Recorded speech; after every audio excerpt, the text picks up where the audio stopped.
Hello students, welcome to ReviseU, the learning platform. In today's video lecture, we are going to talk about the derivation of your Gauss law. So we have already seen what Gauss law for electrostatics or electric flux states, right? We have discussed what is electric flux and we discussed that Gauss law of electrostatic states what? It states that the flux in the body, right?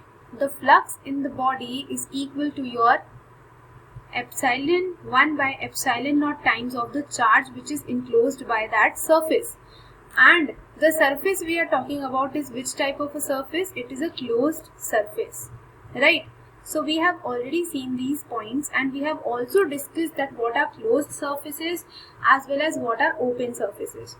So when you are talking about a sphere, right, it has no open surfaces, right? It has no boundaries. So this sphere is what? It is a closed surface, right? And this surface has what? It has certain charge which are enclosed within it. So we can say this is a Gaussian surface, right? This is a Gaussian surface over here.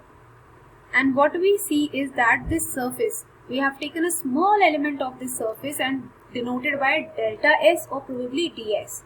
So this is a sphere which is a closed surface, and what I have done is I have drawn a diagram where I have a plus charge at the midpoint of this sphere, right, denoted by Q at some radius r from the surface, right? And the surface, if I take this small area over here, so the surface is going to be what? It is going to be a very small surface denoted by ds.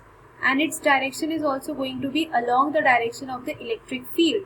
So why have I taken the electric field to be away from the positive point? Because we have already discussed that for a positive it is experience. So we have already discussed that for a electric charge, for a positive charge, what happens? The electric field lines are outwards from it, away from it. So the similar concept has been applied here. So now just let's see how we can do this derivation of Gauss law. So over here, what we have done is I have explained you that at point P what is happening, the electric field line is going away. Electric lines is what? They are vector. Electric field is a vector, right? And the direction of this surface vector ds is also along the electric field vector. So can we just say that the electric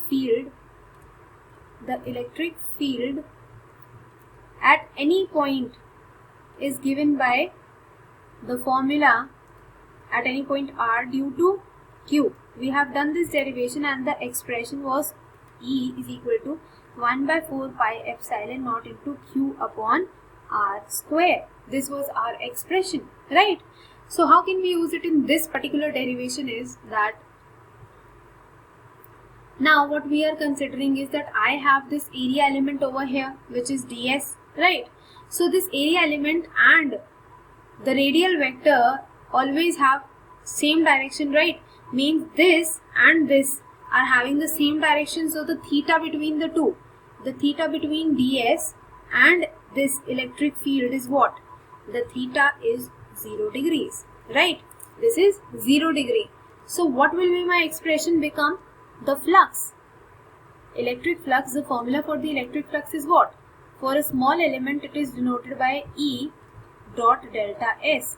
E dot delta S means E ds cos of theta. Now this theta over here is 0. So cos 0 degree is 1, right? So what will be happening over here? Your phi, the entire this d phi will be equal to your E ds simply because this quantity is going to be 1. Now if I am talking about the total flux, right? The total flux on the body, phi will be given by integration of these small fluxes on the body, right? So can I just write it is the integration of ds over here. Now we know that the electric field has some value which we have already derived, right? This value. So can I just substitute this value over here? Let's just see 1 by 4 pi epsilon naught into your q upon r square into ds whole integral. Now epsilon naught depend upon the surface, right? They do not depend upon the surface. So what we can say is these are the constant values over here. So 1 by 4 pi epsilon naught, right? into cube integration ds upon r square and surface, right? R square is what? It is a dimension, it is a radius, and surface, right? Surface or area can be represented in the form of your radius. So these two are connected terms. So we can integrate radius with respect to this ds. So what we get is that phi is equal to 1 by 4 pi epsilon naught into q upon r square into your 4 pi r square. How did I write it as 4 pi? So 4 pi over here is written as this because ds is what? It is actually the surface area of the sphere, right? So what have I done over here? I have substituted the values and integrated those values over here. And after integration, what I get is that these values cancel out. And what I have left with is phi is equal to q upon epsilon naught for any closed surface over here. So what was the statement? So I wrote it down like this, that the Gauss law for electrostatics says that the electric flux on the body is what? It is simply your 1 by epsilon naught times the charge enclosed by the body. So this is what we have derived in this particular derivation over here. So this is your final statement over here that we got, right? So did you see the magic, that the thing that we were discussing in statements is now a proof over here in front of your eyes with the help of the derivation of Gauss's law, right? So thank you. This was all for today's video lecture. Have a nice day. Thank you.